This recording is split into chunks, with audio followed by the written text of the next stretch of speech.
ओम नमः शिवाय। ओम गम गणपते नमः। श्री सीता रामचंद्राभ्याम नमः। बालकांड छठा सर्ग। राजा दशरथ के शासनकाल में अयोध्या और वहां के नागरिकों की उत्तम स्थिति का वर्णन। उस अयोध्यापुरी में रहकर राजा दशरथ प्रजावर्ग का पालन करते थे। वे वेदों के विद्वान तथा सभी उपयोगी वस्तुओं का संग्रह करने वाले थे। दूरदर्शी और महान तेजस्वी थे। नगर और जनपद की प्रजा उनसे बहुत प्रेम रखती थी। वे इक्ष्वाकुकुल के अतिरथी वीर थे। यज्ञ करने वाले, धर्मपरायण और जितेंद्रिय थे। महर्षियों के समान दिव्य गुणसंपन्न राजर्षि थे। उनकी तीनों लोकों में ख्याति थी। वे बलवान, शत्रुहीन, मित्रों से युक्त एवं इंद्रियविजयी थे। धन और अन्य वस्तुओं के संचय की दृष्टि से इंद्र और कुबेर के समान जान पड़ते थे। जैसे महातेजस्वी प्रजापति मनु संपूर्ण जगत की रक्षा करते थे, उसी प्रकार महाराज दशरथ भी करते थे। धर्म, अर्थ और काम का संपादन करने वाले कर्मों का अनुष्ठान करते हुए वे सत्य प्रतिज्ञ नरेश उस श्रेष्ठ अयोध्यापुरी का उसी तरह पालन करते थे जैसे इंद्र अमरावतीपुरी का। उस उत्तम नगर में निवास करने वाले सभी मनुष्य प्रसन्न, धर्मात्मा, बहुश्रुत, निर्लोभ, सत्यवादी तथा अपने अपने धन से संतुष्ट रहने वाले थे। उस श्रेष्ठ पुरी में कोई भी ऐसा कुटुंबी नहीं था जिसके पास उत्कृष्ट वस्तुओं का संग्रह अधिक मात्रा में न हो, जिसके धर्म, अर्थ और काममय पुरुषार्थ सिद्ध न हो गए हों तथा जिसके पास गाय बैल, घोड़े, धन धान्य आदि का अभाव हो। अयोध्या में कहीं भी कोई कामी, कृपण, क्रूर, मूर्ख और नास्तिक मनुष्य देखने को भी नहीं मिलता था। वहां के सभी स्त्री पुरुष धर्मशील, संयमी, सदा प्रसन्न रहने वाले तथा शील और सदाचार की दृष्टि से महर्षियों की भांति निर्मल थे। वहां कोई भी कुंडल, मुकुट और पुष्पहार से शून्य नहीं था। किसी के पास भोग सामग्री की कमी नहीं थी। कोई भी ऐसा नहीं था जो नहा धोकर साफ सुथरा न हो, जिसके अंगों में चंदन का लेप न हुआ हो तथा जो सुगंध से वंचित हो। अपवित्र अन्न भोजन करने वाला, दान न देने वाला तथा मन को काबू में न रखने वाला मनुष्य तो वहां कोई दिखाई ही नहीं देता था। कोई भी ऐसा पुरुष देखने में नहीं आता था जो बाजूबंद, निष्क, स्वर्ण पदक या मोहर तथा हाथ का आभूषण, कड़ा आदि धारण न किए हो। अयोध्या में कोई भी ऐसा नहीं था जो अग्निहोत्र और यज्ञ न करता हो, जो क्षुद्र, चोर, सदाचार शून्य अथवा वर्ण संकर हो। वहां निवास करने वाले ब्राह्मण सदा अपने कर्मों में लगे रहते, इंद्रियों को वश में रखते, दान और स्वाध्याय करते तथा प्रतिग्रह से बचे रहते थे। वहां कहीं एक भी ऐसा द्विज नहीं था जो नास्तिक, असत्यवादी, अनेक शास्त्रों के ज्ञान से रहित, दूसरों के दोष ढूंढने वाला, साधन में असमर्थ और विद्याहीन हो। उस पुरी में वेद के छहों अंगों को न जानने वाला, व्रतहीन, सहस्रों से कम दान देने वाला, दीन, विक्षिप्त चित्त अथवा दुखी भी कोई नहीं था। अयोध्या में कोई भी स्त्री या पुरुष ऐसा नहीं देखा जा सकता था जो श्रीहीन, रूपरहित तथा राजभक्ति से शून्य हो। ब्राह्मण आदि चारों वर्णों के लोग देवता और अतिथियों के पूजक, कृतज्ञ, उदार, शूरवीर और पराक्रमी थे। उस श्रेष्ठ नगर में निवास करने वाले सब मनुष्य दीर्घायु तथा धर्म और सत्य का आश्रय लेने वाले थे। वे सदा स्त्री, पुत्र और पौत्र आदि परिवार के साथ सुख से रहते थे। क्षत्रिय ब्राह्मणों का मुंह जोहते थे, वैश्य क्षत्रियों की आज्ञा का पालन करते थे और शूद्र अपने कर्तव्य का पालन करते हुए उपर्युक्त तीनों वर्णों की सेवा में संलग्न रहते थे। इक्ष्वाकु कुल के स्वामी राजा दशरथ अयोध्यापुरी की रक्षा उसी प्रकार करते थे जैसे बुद्धिमान महाराज मनु ने पूर्व काल में उसकी रक्षा की थी। शौर्य की अधिकता के कारण अग्नि के समान दुर्धर्ष, कुटिलता से रहित, अपमान को सहन करने में असमर्थ तथा अस्त्र शस्त्रों के ज्ञाता योद्धाओं के समुदाय से वह पुरी उसी तरह भरी पूरी रहती थी जैसे पर्वतों की गुफा सिंहों के समूह से परिपूर्ण होती है। काम्बोज और बाहलीक देश में उत्पन्न हुए उत्तम घोड़ों से, वनायु देश के अश्वों से तथा सिंधु नद के निकट पैदा होने वाले दरियाई घोड़ों से, जो इंद्र के अश्व उच्चय श्रवा के समान श्रेष्ठ थे, अयोध्यापुरी भरी रहती थी। विंध्य और हिमालय पर्वतों में उत्पन्न होने वाले अत्यंत बलशाली पर्वताकार मदमत्त गजराजों से भी वह नगरी परिपूर्ण रहती थी। ऐरावत कुल में उत्पन्न महापद्म के वंश में पैदा हुए तथा अंजन और वामन नामक दिग्गजों से भी प्रकट हुए हाथी उस पुरी की पूर्णता में सहायक हो रहे थे। हिमालय पर्वत पर उत्पन्न भद्र जाति के, विंध्य पर्वत पर उत्पन्न हुए मंद्र जाति के तथा सह्य पर्वत पर पैदा हुए मृग जाति के हाथी भी वहां मौजूद थे। भद्र, मंद्र और मृग इन तीनों के मेल से उत्पन्न हुए संकर जाति के, भद्र और मंद्र इन दो जातियों के मेल से पैदा हुए संकर जाति के, भद्र और मृग जाति के संयोग से उत्पन्न संकर जाति के तथा मृग और मंद्र इन दो जातियों के सम्मिश्रण से पैदा हुए पर्वताकार गजराज भी, जो सदा मदोन्मत्त रहते थे, उस पुरी में भरे हुए थे। 3 योजन के विस्तार वाली अयोध्या में 2 योजन की भूमि तो ऐसी थी जहां पहुंचकर किसी के लिए भी युद्ध करना असंभव था, इसलिए वह पूरी अयोध्या इस सत्य एवं सार्थक नाम से प्रकाशित होती थी, जिसमें रहते हुए राजा दशरथ इस जगत का, अपने राज्य का पालन करते थे। जैसे चंद्रमा नक्षत्र लोक का शासन करते हैं, उसी प्रकार महातेजस्वी महाराज दशरथ अयोध्यापुरी का शासन करते थे। उन्होंने अपने समस्त शत्रुओं को नष्ट कर दिया था, जिसका अयोध्या नाम सत्य एवं सार्थक था, जिसके दरवाजे और अर्गला सुदृढ़ थे, जो विचित्र गृहों से सदा सुशोभित होती थी। सहस्रों मनुष्यों से भरी हुई उस कल्याणमयी पुरी का इंद्रतुल्य तेजस्वी राजा दशरथ न्यायपूर्वक शासन करते थे।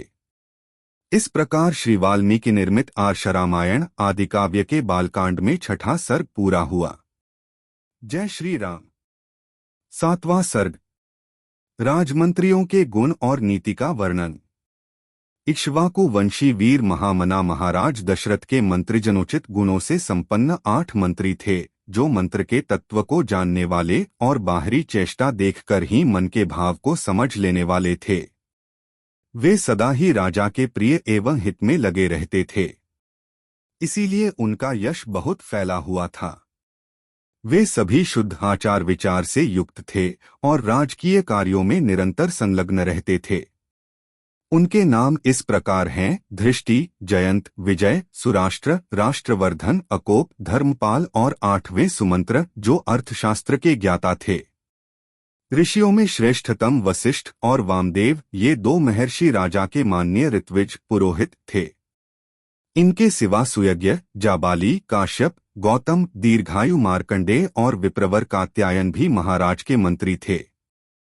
इन ब्रह्मर्षियों के साथ राजा के पूर्व परंपरागत ऋत्विज भी सदा मंत्री का कार्य करते थे।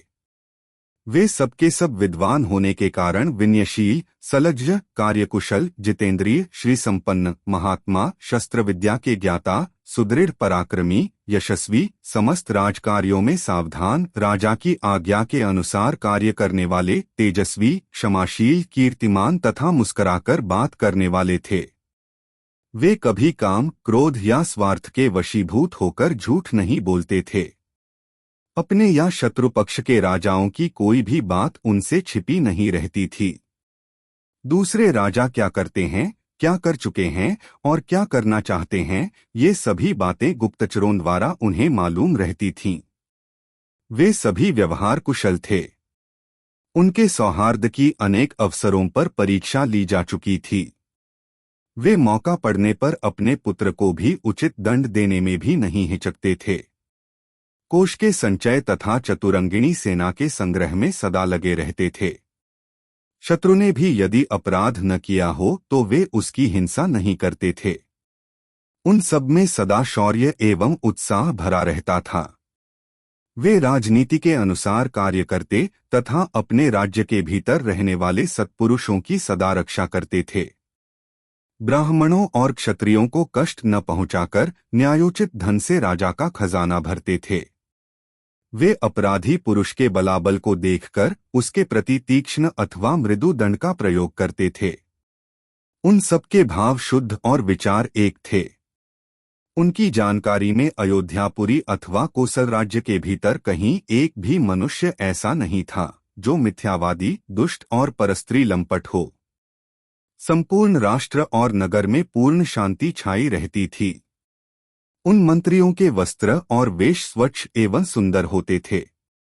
वे उत्तम व्रत का पालन करने वाले तथा राजा के हितैषी थे। नीतिरूपी नेत्रों से देखते हुए सदा सजग रहते थे। अपने गुणों के कारण वे सभी मंत्री गुरुतुल्य समादरणीय राजा के अनुग्रह पात्र थे। अपने पराक्रमों के कारण उनकी सर्वत्र ख्याति थी। विदेशों में भी सब लोग उन्हें जानते थे। वे सभी बातों में बुद्धि द्वारा भली भांति विचार करके किसी निश्चय पर पहुंचते थे। समस्त देशों और कालों में वे गुणवान ही सिद्ध होते थे, गुणहीन नहीं। संधि और विग्रह के उपयोग और अवसर का उन्हें अच्छी तरह ज्ञान था। वे स्वभाव से ही संपत्तिशाली, दैवी संपत्ति से युक्त थे। उनमें राजकीय मंत्रणा को गुप्त रखने की पूर्ण शक्ति थी। वे सूक्ष्म विषय का विचार करने में कुशल थे। नीतिशास्त्र में उनकी विशेष जानकारी थी तथा वे सदा ही प्रिय लगने वाली बात बोलते थे। ऐसे गुणवान मंत्रियों के साथ रहकर निष्पाप राजा दशरथ उस भूमंडल का शासन करते थे। वे गुप्तचरों के द्वारा अपने और शत्रु राज्य के वृत्तांतों पर दृष्टि रखते थे, प्रजा का धर्म पूर्वक पालन करते थे तथा प्रजा पालन करते हुए अधर्म से दूर ही रहते थे। उनकी तीनों लोकों में प्रसिद्धि थी। वे उदार और सत्य प्रतिज्ञ थे। पुरुष सिंह राजा दशरथ अयोध्या में ही रहकर इस पृथ्वी का शासन करते थे। उन्हें कभी अपने से बड़ा अथवा अपने समान भी कोई शत्रु नहीं मिला। उनके मित्रों की संख्या बहुत थी। सभी सामंत उनके चरणों में मस्तक झुकाते थे।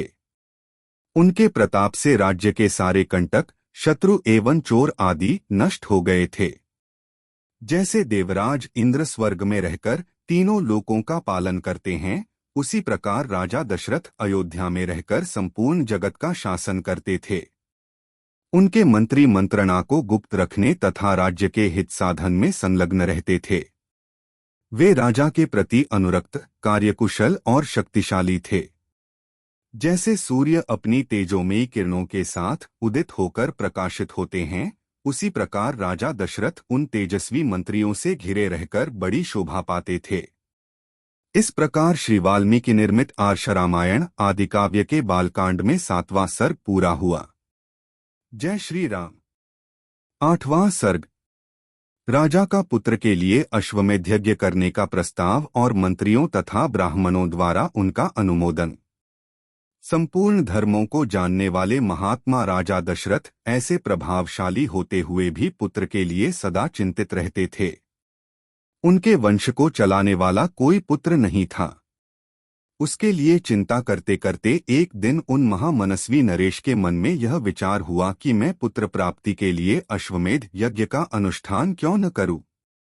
अपने समस्त शुद्ध बुद्धि वाले मंत्रियों के साथ परामर्श पूर्वक यज्ञ करने का ही निश्चित विचार करके उन महातेजस्वी, बुद्धिमान एवं धर्मात्मा राजा ने सुमंत्र से कहा, मंत्रिवर, तुम मेरे समस्त गुरुजनों एवं पुरोहितों को यहाँ शीघ्र बुला ले आओ।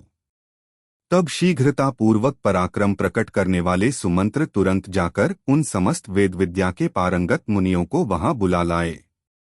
सुयज्ञ, वामदेव, जाबाली, काश्यप, कुलपुरोहित वशिष्ठ तथा और भी जो श्रेष्ठ ब्राह्मण थे, उन सबकी पूजा करके धर्मात्मा राजा दशरथ ने धर्म और अर्थ से युक्त यह मधुर वचन कहा।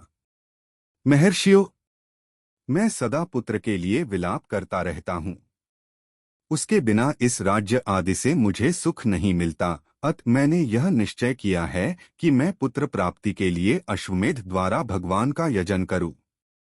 मेरी इच्छा है कि शास्त्रोक्त विधि से इस यज्ञ का अनुष्ठान करूं। अतः किस प्रकार मुझे मेरी मनोवांछित वस्तु प्राप्त होगी, इसका विचार आप लोग यहाँ करें।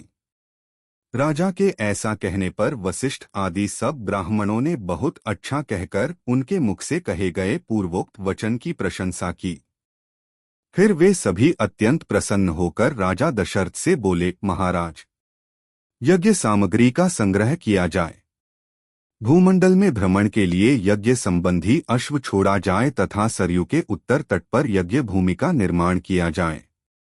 तुम यज्ञ द्वारा सर्वथा अपनी इच्छा के अनुरूप पुत्र प्राप्त कर लोगे, क्योंकि पुत्र के लिए तुम्हारे हृदय में ऐसी धार्मिक बुद्धि का उदय हुआ है। ब्राह्मणों का यह कथन सुनकर राजा बहुत संतुष्ट हुए। हर्ष से उनके नेत्र चंचल हो उठे। वे अपने मंत्रियों से बोले, गुरुजनों की आज्ञा के अनुसार यज्ञ की सामग्री यहाँ एकत्र की जाए। शक्तिशाली वीरों के संरक्षण में उपाध्याय सहित अश्व को छोड़ा जाए। सरयू के उत्तर तट पर यज्ञ भूमि का निर्माण हो। शास्त्रोक्त विधि के अनुसार क्रमश शांति कर्म का विस्तार किया जाए, जिससे विघ्नों का निवारण हो। यदि इस श्रेष्ठ यज्ञ में कष्टप्रद अपराध बन जाने का भय न हो तो सभी राजा इसका संपादन कर सकते हैं, परंतु ऐसा होना कठिन है, क्योंकि विद्वान ब्रह्मराक्षस यज्ञ में विघ्न डालने के लिए छिद्र ढूंढा करते हैं। विधिहीन यज्ञ का अनुष्ठान करने वाला यजमान तत्काल नष्ट हो जाता है। अत मेरा यह यज्ञ जिस तरह विधिपूर्वक संपन्न हो सके, वैसा उपाय किया जाए। तुम सब लोग ऐसे साधन प्रस्तुत करने में समर्थ हो। राजा के द्वारा सम्मानित हुए समस्त मंत्री पूर्ववत उनके वचनों को सुनकर बोले, बहुत अच्छा, ऐसा ही होगा। इसी प्रकार वे सभी धर्मज्ञ ब्राह्मण भी नृपश्रेष्ठ दशरथ को बधाई देते हुए उनकी आज्ञा लेकर जैसे आए थे, वैसे ही फिर लौट गए। उन ब्राह्मणों को विदा करके राजा ने मंत्रियों से कहा, पुरोहितों के उपदेश के अनुसार इस यज्ञ को विधिवत पूर्ण करना चाहिए। वहां उपस्थित हुए मंत्रियों से ऐसा कहकर परम बुद्धिमान नृपश्रेष्ठ दशरथ उन्हें विदा करके अपने महल में चले गए। वहां जाकर नरेश ने अपनी प्यारी पत्नियों से कहा, देवियों, दीक्षा ग्रहण करो, मैं पुत्र के लिए यज्ञ करूंगा। उस मनोहर वचन से उन सुंदर कांति वाली रानियों के मुखकमल वसंत ऋतु में विकसित होने वाले पंकजों के समान खिल उठे और अत्यंत शोभा पाने लगे। इस प्रकार श्री वाल्मीकि निर्मित आर्ष रामायण आदि काव्य के बालकांड में 8वां सर्ग पूरा हुआ। सियावर रामचंद्र की जय। पवन सुत हनुमान की जय। उमापति महादेव की जय।